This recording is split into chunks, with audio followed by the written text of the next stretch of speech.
Hi, this is Scott Garibay, and today we're going to talk about Dungeons & Dragons 5th edition, and we're going to talk about Critical Role and one thing they get very, very right. All right, so I definitely have some beef with the way Critical Role approaches their game, but I want to talk about something I think they get 100% right that's really valuable that they are demonstrating every time they play. So, and it comes from the players' side, okay? And that is the players in Critical Role take notes. It's really they do it constantly. Matthew Mercer will say something, or a player will say something, and one or two other players will write down in their notes, and then also will write something down in their notes, and then later they will come and they will hit that note, and say XYZ, and they'll use the name when they talk back to Mercer, right? And they'll be like, Jehoiakim, the tavern owner of the Silver Stag, right? And it's just so powerful when they say Jehoiakim, not that guy over at that tavern we were at last night. And it just grounds everything, grounds the narrative, and it's so powerful, right? So when Marisha Ray, scrawls something down in her notebook, or Laura Bailey scrawls something down in her notebook, right, and then hits that note later, it is so powerful, right? Just keeping the narrative strong, and also saying to every other player at the table, what the Dungeon Master is saying deserves my attention now. What other player characters are saying deserves my attention now. And this is really important, okay? They use physical paper. I'm really shocked at this. They often take notes on physical paper, and I think this is really important. And the reason why I learned this a long time ago, right?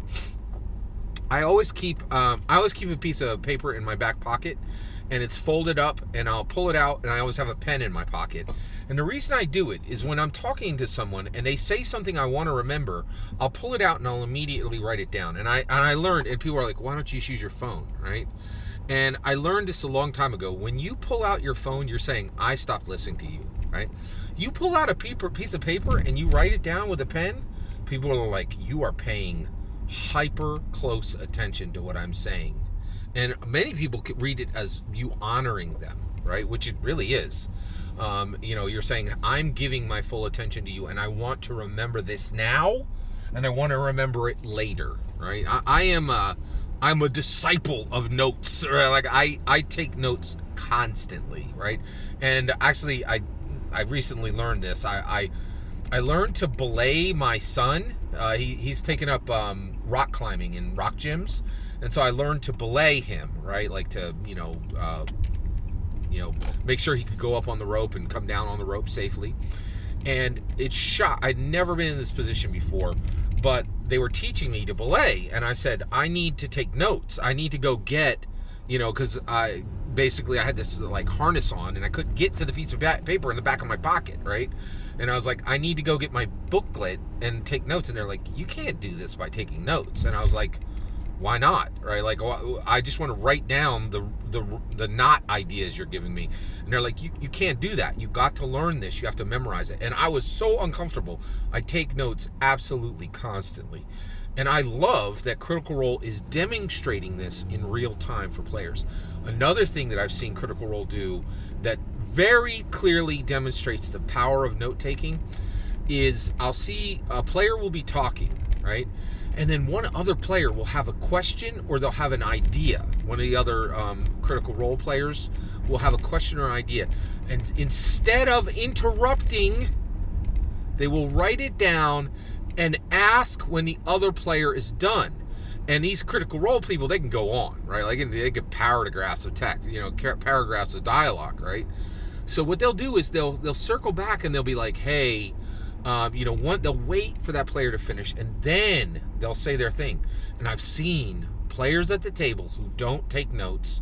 And honestly, I'll tell you right now, I do not think you can be a good Dungeons & Dragons player if you don't take notes. If you don't take notes regularly in your game, you are definitely one of the worst players at the table. There's no two ways about it, especially if anyone else there is taking notes, generally. And I think this is really powerful, and the reason why is what I've seen at the table is players who don't take notes, will blurt out the idea right in the middle and interrupt another player because they don't want to lose it, because they don't have a capture system, right? It's just whatever nonsense is at the top of their head, they need to blurt out of their mouth, right? And so I cannot applaud loud enough the absolutely fantastic job Critical Role does of showing millions of people that when you play Dungeons & Dragons well, you are taking notes, right? And it is communicating to the Dungeon Master that you are paying attention, you're valuing their words. It's giving other space, it's giving other players space to get their ideas out without being interrupted. And it is also keeping narrative cohesion, right?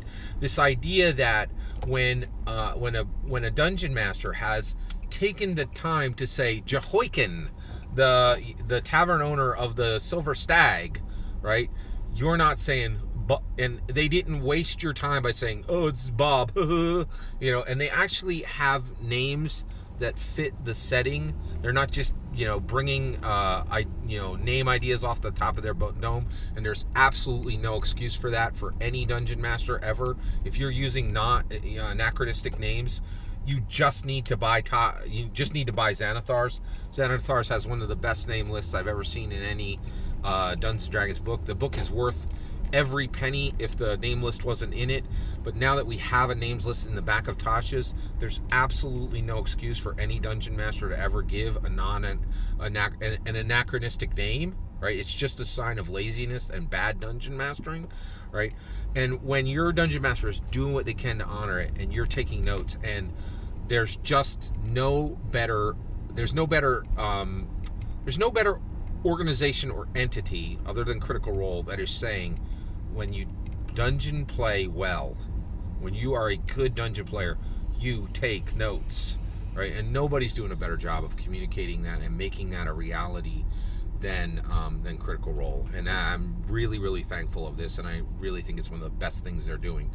And I will say this, I really feel like Critical Role gets so much wrong, it is truly unwatchable to me. I cannot sit down and watch 4 hours of it. But I've been watching these recaps, and I understand the importance of these games and how the American people are responding to them. And so with all that, I really think it's we really need to watch Critical Role carefully. I think when you're looking at Critical Role, you're looking at the future of Dungeons & Dragons. There's no two ways about that. The future of Dungeons & Dragons will not be disconnected from Critical Role for at least 20 years, right? So all that's my opinion. I'd love to hear your thoughts. Let me know how you use note-taking as a player in Dungeons & Dragons. Do you have any defense for any player not taking notes? I'd love to hear it. I don't know what it possibly would be, but I'd be interested to hear it. Let me know in the comments below. Please consider liking and subscribing, and have a wonderful millennium.